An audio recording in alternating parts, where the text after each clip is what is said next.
หมายสูงพี่น้องผู้บริหารเขากูก็ค่ะวันเมื่อไรก็ตรงมันอยู่วันที่19เดือนธันวาคมปี2026เขาขามาครบทบยากันในข่าวยามกลางวันค่ะเนาะวันเมื่อไรก็เขาขามาด้วยประธานาธิบดีโดนัลด์ทรัมป์ออกมาปืนเผาว่าปืดพักดูเมืองอะไรปันอิหร่านเย้าเนี่ยอันนั้นก็ปองว่าอเมริกานั่นพร้อมตาเด ตึกยื้อใส่ตับซึก IRCC ของอิหร่านให้ลู่เหลียวกลปังอันนี้เป็นความหมายที่ประธานาธิบดีโดนัลด์ทรัมป์ปืนเผาค่ะเนาะว่าปืนพักดูเมืองอะไรปันอิหร่านเนี่ยนะครับเนาะได้ย้อนเบื้องหลังแลจอมจึงโดนัลด์ทรัมป์ออกมาปืนเผาว่าปืนพักดูเมืองอะไรปันเมืองอิหร่านเนี่ยล่ะอันว่านั้นย้อนเปิดอเมริกาในตึกยื้อใส่เหมือนเจ้าหนังโฮงน้ำกินเนาะเหมือนเจ้าว่าโฮงน้ำกินโฮงเฮ็ดน้ำกินนะครับเนาะโฮงแจ๊ดน้ำย้อนเบิ่งเมืองอิหร่านเขาในค่ำมีน้ำห้วยน้ำห้องเหมือนเมืองเฮาค่ะเขาก็เลยดูดเอาน้ำในปังหลายขึ้นมาแล้วก็มากั้นเนาะฮ้องว่าแจ๊ดค่ะเนาะมาแจ๊ดมาถองกำในโฮงแจ๊ดน้ำของอิหร่านนั้นก็ไล่ถูกอเมริกันเขาย่านรู้แล้วกว่ากำในเสียนต่างเหมือนเจ้าหนังอันได้ข้ามจู้กันเวียงต่อเวียงอันนั้นก็ได้ข้ามจู้กันเมืองต่อเมืองอันตาได้กล้าขายส่งออกจู้เมืองเปิ้นจังนั้นน่ะอันเป็นโคนั่นค่ะเนาะอันนั้นก็อเมริกันได้สั่งเครื่องบิน F-35 นั่นกว่าตึกย่ารู้แล้วแบบหลายพื้นที่ก็ได้เพราะว่าอเมริกันก็ย่าไปทงน้ำกินยาวก็เสียนตังหรือน้ำกาปาโขคามตังนั่นหั่นเนาะก็ได้อิหร่านเอาขึ้น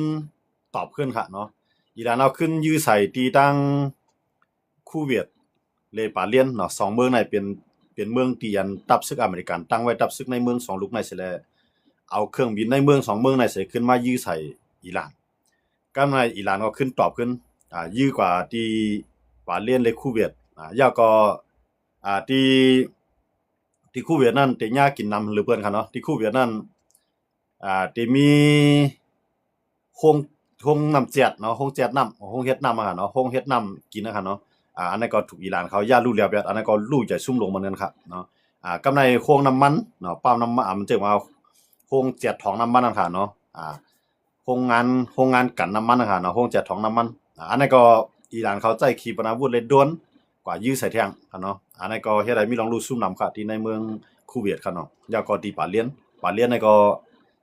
มีลองรู้ซุ่มนำเหมือนกันอันนั้นก็อิหร่านยื้อใส่กำไรเหลือเสียที่ปาเลียนและคูเวตมาแทงที่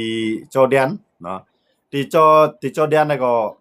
ที่ไหนๆที่มีลองรู้ซุ่มนำหรือเปิ้นแทงเนาะย้อนว่ามันมีศึกอเมริกันในตายกว่า2เกาะแล้วก็หายสับสูญ1เกาะค่ะเนาะหายกว่าตั้งหลายกำพูนเนาะค่ะเนาะก็ตา2เกาะได้ฮู้ว่าตายกำไรเครื่องบินอเมริกันเนาะเครื่องบินอเมริกันมันจะนั่งที่ที่ตามเครื่องบินกว้างเครื่องบินของอเมริกันที่อยู่ในจอร์แดนนี่ก็ไล่ถูกอิหร่านเขายื้อลงใส่แทงเนาะกันก็ได้มีลองรู้ซุ่มพ้องว่าเสว่า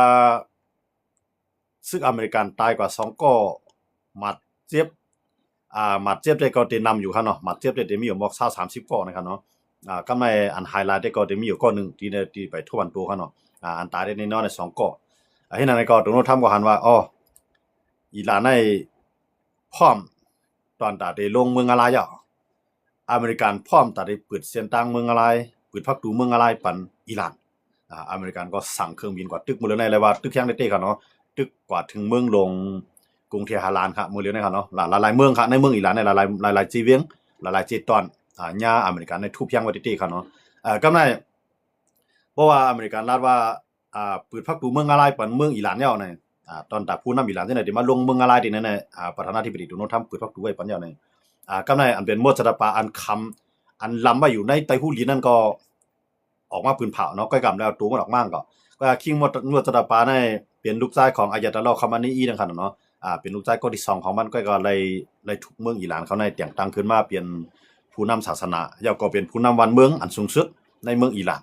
ก็ในมดสตาปาคอมมานีอีเนี่ยก็อยู่ไต้ฮู้หลีนมาตัดสินนั่นค่ะเนาะปลายอยู่ไต้ฮู้หลีนก็กำมื้อนี้ไผก็ไปเฮ็ดสังมันหลายแล้วก็ไปมีแผนตัวมัน มันก็เฮ็ดลิกออกมาปั่นตะเปีมันก็ออกมาปืนเผาเนาะออกมาอ่านลิกปืนเผาอันที่มดจะตะปาเข้ามาในอีในเตรียมออกมาไต้หู้ลีนค่ะเนาะไต้ปึงลีนค่ะเนาะเฮ็ดจังตอนนะครับมันอยู่ในค่ะนะเหมือนจะหนังตอนเหมือนจะหนังลีนอยู่ไต้หู้ลีนค่ะเนาะมันได้เนาะมดจะตะปาเนี่ยพัดขึ้นมาครับพอขึ้นมาเนี่ยมันก็ได้ลงเมืองอะไรจอมปอนะครับเนาะย้อนนั่นแหละก็ได้มันก็ออกมาปืนเผาว่าพร้อมแล้วตัวต้านแล้วตอนตาเฮ็ดปังตึกเตรียมตัวต่ออเมริกันปังตึกเนาะเฮาว่าสงครามเต็มรูปแบบเนาะปังตึกเตรียมตัวนั้นพร้อมตัดได้ต่อสู้ต่ออเมริกันแล้วปังตึกภูมิภาคกันว่าปังตึกในวงกว้างนั้นก็ที่เกิดขึ้นในขยะมันจำระยะเนี่ยมวจตาปานนี่ก็ใจลอกลายแก้มค่ะเนาะว่าพร้อมตัดได้ลืบล้ำผู้นำอเมริกันหลายๆก็อันมาเฮ็ดให้ต่อเมืองอิหร่านเนี่ยต้องทั้งสองฝ่ายเนี่ยรัฐเปลี่ยนปังตึกตั้งว่าจากความล้านนะครับเนาะเปลี่ยนปังตึกอันคิงแข็งดอกกันแห้งแล้วติก็อเมริกันได้มันหลอกมีเหลือมันมังเต้ค่ะเนาะก็อิหร่านก็มังเต้ก็ว่ามันมังใส่ตั้งตะวันออกกลางก็ในเพราะฉะนั้นตั้งสองฝ่ายในต่างเคียงเนาะมื้อในหลายเมืองก็อ่อนกันมีลองไม่ใจมากค่ะเนาะก็ในปังตึกในมันได้ลามถึงซาอุก็เป็นไรค่ะเนาะซาอุก็รัฐว่าออกมาปืนเผาเนาะอันเป็นเจ้าชายมูฮัมหมัดนะครับเนาะเจ้าชายของซาอุนั่นก็ออกมาปืนเผาว่า10กว่าดังในเพราะอิหร่านตึก10ยื้อใส่เมืองเฮาในเฮาเตรียมเยือนกันกว่าเที่ยงยาวย้อนเบอร์ว่าซาอุเลยทั้งอิหร่านในตั้งตะวันออกกลางในขาเป็นเมืองที่แผ่นดินกว้างใหญ่เหลือเปิ้นยาวก็โหนับก้นก่อนนำเหลือเปิ้นขาเป็นปีใหญ่เปิ้นนั่นน่ะเนาะเต้ๆนะก็ขาสำเมียนกันอิหร่านทำอู้เปิงด้วยเปิงศาสนากำในซาอุซ้ำอู้เปิงด้วยเปิงเจ้าหอคำเนาะเหมือนเจ้าหนังเจ้าจ้ายนะครับเนาะซาอุนะครับเนาะซาอุนะกำในซาอุนั่นก็ละเตเย็นกันกว่าเที่ยงยาวตีขึ้นพร้อมตัดได้ตอบแทนขึ้นอิหร่านย่อว่าบอกมาว่าซาอุในขึ้นมาบางแท่งในอเมริกันทุบแท่งในอิสราเอลเกี่ยวเข้าแซงได้ก็บอกว่าอิหร่านนั่นตีเลียวพองนะใกล้กับว่าพวกมาด้วยเหมือนเจังเขเขารัสเซียเขาก็แลบเตรียมปันให้อิหร่านได้ร่วมลงในขยามปอดค่ะเนาะเขาก็จอยมาเหมือนเจังหนังประธานาธิบดีโดนัลด์ทรัมป์ก็ออกมากล่าวหาอยู่ค่ะเนาะเพราะว่าจีนนี่นั่นค่ะเนาะจีนนี่ว่ามื้อเดียวในอิหร่านในมันตานมีนำกัดมอกกันได้มันเป็นเขเป็นรัสเซียในเขามายุงจอมเนี่ยย้อนนั่นแหละอันในเฮาได้ปักตาด้วยเขในรัสเซียให้คือตันได้ด้วยเขในรัสเซียในจำไว้อันนั้นก็บอกว่าเพราะว่าอเมริกันเขามั่นใจว่าเขในเขามาจอยขีปนาวุธรัสเซียในเขามาจอยเนี่ยอเมริกันในก็ได้ยุกจันปังตึกแทงเนาะเหมือนว่าได้ลามถึงเขรัสเซียอันในปังตึกลุงฟ้าปกำ3อำไปเกิดขึ้นในก็อำจังว่าไรค่ะเนาะเพราะว่ามันมีเขเขามายุงเส้นแน่นอนว่ามันได้เป็นปังตึกลุงภาพประกำ3กว่านั่นได้ก็ที่อยู่ที่เขตอาพีจังได้ฮัดที่เข้ามาจอยเตอยู่5อันที่อเมริกันเขากล่าวหานั่นจังมันใจเตอยู่5สังว่ามันใจเตอเมริกันในที่ยุคจันปังตึกกันว่านั้นมันได้ยุคจันซึ่งเฮาได้หลาย10ตัวแทงเนาะอันนั้นเป็นอันนาลีสนใจไว้ที่เตกันเนาะเพราะเฮามาด้วยลองข่าวอเมริกันเลยดังอิหร่านย้อนเมืองนะอิหร่านมันเป็นมหาอำนาจเมืองนึงค่ะเนาะมันจะเมืองเล็กๆค่ะเนาะมันเป็นเมืองใหญ่ยาวก็แฮงซึกในเดมีอยู่มอกล้านก่อค่ะเนาะอิหร่านนะครับเนาะกำไรเครื่องหลักๆเครื่องเทคโนโลยีเนี่ยก็มันก็มีไว้อันคิดการมันนำนะครับเนาะเหมือนเจ้าหนังด้วนในขีปนาวุธในกำไรมันทำมีทางขีปนาวุธอันมันยื้อใส่เมืองจอร์แดนนะครับเนาะยื้อใส่ที่เมืองจอร์แดนในมันเป็นขีปนาวุธที่ว่าโมวีเลต้าจอมนั่นค่ะเนาะมันก็คล้ายๆเหมือนเจ้าหนังอันเป็นโทมาฮอคของอเมริกันนะครับเนาะโทมาฮอคของอเมริกันมันดีวีเลยหมดค่ะเนาะว่าอันเหตุการณ์ต่างๆหามีมาเนี่ยมันดีวีอันที่เป็นเพศออกตัวมันดีวีแบบนั่นก็ในอันอิหร่านเขาใจอยู่นั่นก็ซัมโมวีลีต้าของอเมริกันเขาตั้งไว้ตั้งแต่วันออกกลางซ่อมเนี่ยอันนั้นก็อเมริกันก็ออกมาวนนำอีกนึงค่ะเนาะวนนำว่าโดนัลด์ทรัมป์ก็เลยว่ามันตานใจย้อนเปิดอิหร่านก็ในมันตีมีเขตเกี่ยวข้องซ่อมเนี่ยโดนัลด์ทรัมป์เนี่ยจี้จำว่าเป็นเขตก็แล้วค่ะเนาะมันมีเขตเกี่ยวข้องซ้อมเหยาะนะก็ว่าเกี่ยวข้องในจันการศึกอันในมอกกาหือในบอกว่าอเมริกันในตึกปักตาด้วยเขตาผีเนี่ยอยู่นั่นขนาดเนาะต้องว่าเฮาคาเพราะว่าเขตาผีเนี่ยเขามายุงจ้อมเตก็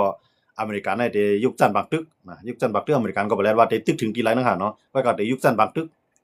อันนั้นได้มันเปลี่ยนข้อความอันที่ว่ามันไปลัดสุดนั่นค่ะเนาะยุคจันบักตึกในยุคจันบักตึกใส่อิหร่านก็ห้ามนั่นก็ยุคจันบักตึกก็ถึงเขญี่ปุ่นอยู่5จังว่าไรค่ะเนาะย้อนเบิดโดนัลด์ทรัมป์ในซึกมันมาตายเนี่ยมันพิษจะแห้งหลายอย่างครับเนาะซึกมันมาตาย2ก้อเองก็เนาะทั้งหมดทั้งเสียงต่างเต็มมือตึกกันมามือกำปวนได้ก็ดอดมือกำปวนได้ตาย13ก้อครับเนาะปอกได้ตายทั้ง2ก้อ2ก้อยก็ไฮไลท์ก้อนึงเนาะมัดเจ็บอยู่มอก30ปลายเนี่ยอันนั้นได้ก็โดนัลด์ทรัมป์ตีครึ่งหลายๆเนาะอันลาดว่า ปืดพักตูเมืองอะไรปันอิหร่านย้อนว่านั้นอเมริกันได้ครึ่งไรจังหื้อน่ะย้อนเบื่ออเมริกันได้รัดไว้ว่า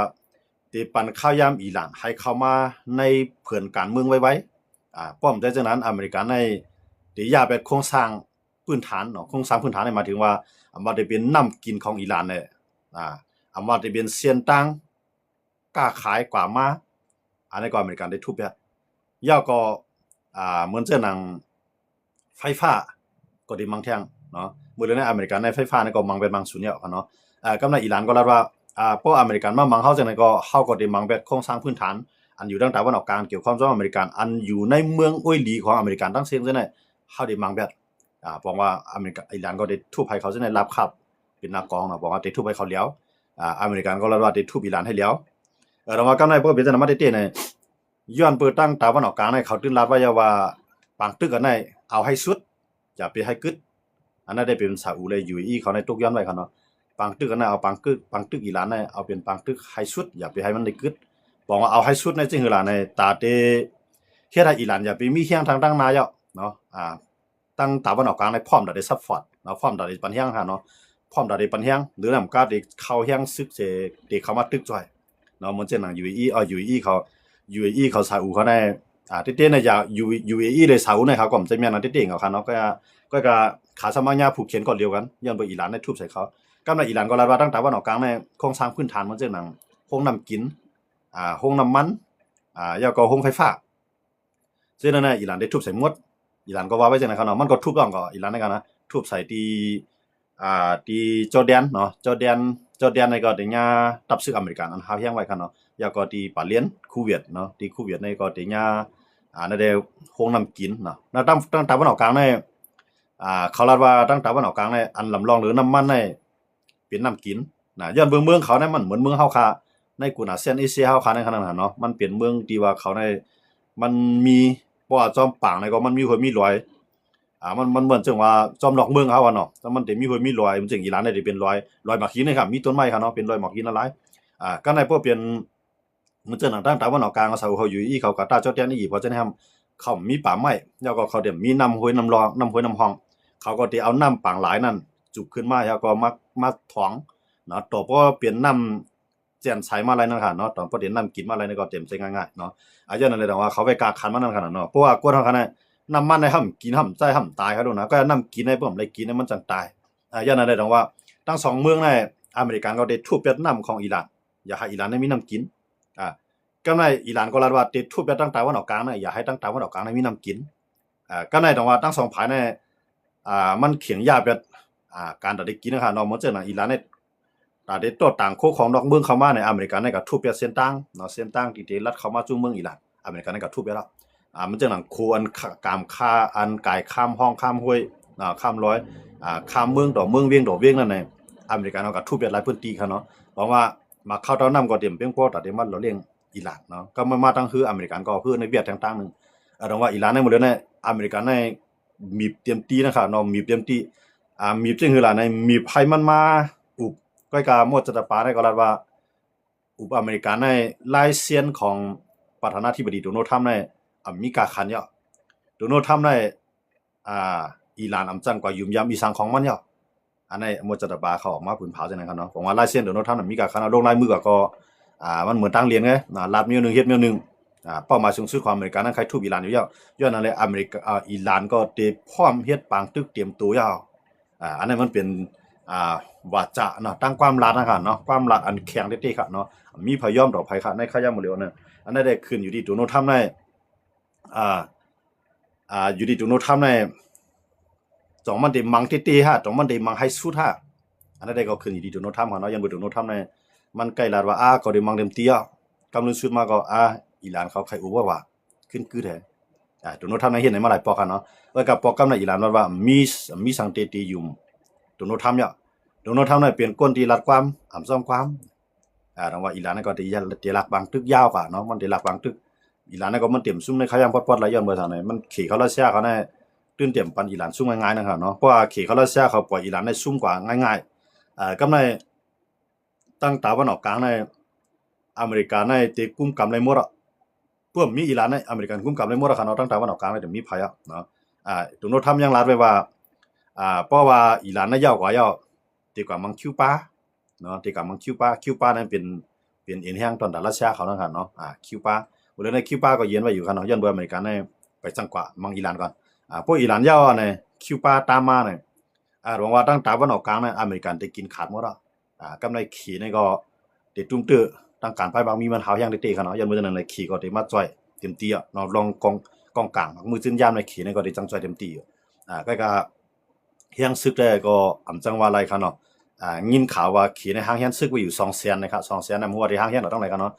ยินว่าห้างเฮียนว่าอยู่200,000แล้วอันนั้นได้เป็นข่าวมากกันเนาะเป็นข่าวว่าขี่ห้างเฮียนซึกไว้อยู่200,000